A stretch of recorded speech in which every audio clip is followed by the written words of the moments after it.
Welcome to the Real Estate Espresso Podcast, your morning shot of what's new in the world of real estate investing. I'm your host, Victor Menashe. Well, there's so much to discuss today, I almost don't know where to start. We're in the middle of a black swan event. We have a serious global health risk.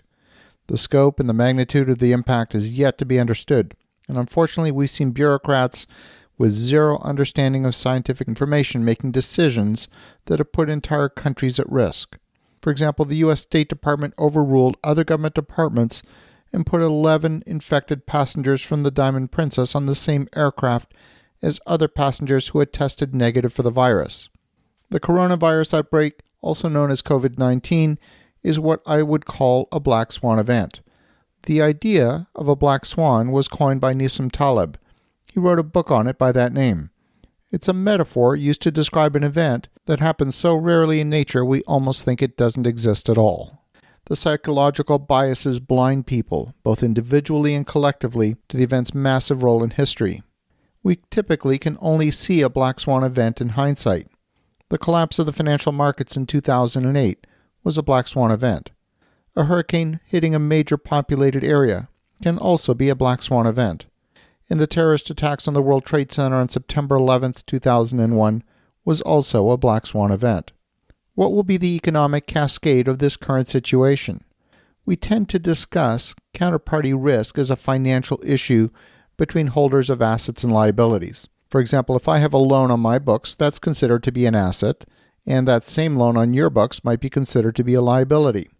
As long as everything is working fine and there's no defaults in the system, assets and liabilities balance perfectly, and there's no domino effect. But there's another form of counterparty risk that we rarely talk about, and that's in the global supply chain. We don't understand the complex web of linkages that make up the global supply chain. Economic activity can be disrupted by a drop in demand or by a drop in supply. We have nearly 750 million people in China on virtual lockdown, and this is clearly going to impact both the demand and the supply side of the equation. When Japan experienced the nuclear power plant failure in Fukushima, there was a single factory that supplied a critical component for batteries used all over the world. And that single factory's inability to supply for a period of time meant global disruption in the cell phone market. That was just from a single factory. Right now, we have a situation where 50% of the container ship traffic from China has been halted. Even if the products are on the pier ready to depart for North America or Europe, there's no way to get the products to market. Understand, each one of these container ships are capable of carrying more than 20,000 containers. That's right, 20,000 20-foot containers. That's the equivalent of 10,000 trucks on the highway for each ship. And there's over 96 ships of this size plying the ocean waters right now, and a large number of them are stuck in port. We're going to experience supply chain disruptions on a scale we've not seen since the Great Depression. If companies can't deliver their products, they can't collect revenue. Doesn't matter if there's demand. They simply can't deliver because they can't get the product to market. All it takes is a critical component to be missing in the manufacturing process. Some companies will be able to survive a number of weeks, or perhaps even a few months with their current inventory. But in the world of just-in-time manufacturing, the most efficient companies focus on minimizing that inventory. Ironically, it's the most efficient companies in the world that will experience the most acute pain in their supply chain. Finding alternate sources of supply for a product is never quick or easy. Component substitutions and supplier substitutions take months or longer to implement. We've seen a number of companies that have massive corporate debt, much of it in the way of bonds. A large number of companies will have a hard time withstanding a precipitous drop in business lasting more than a few weeks. The debt obligations of those companies assumes that growth was going to continue.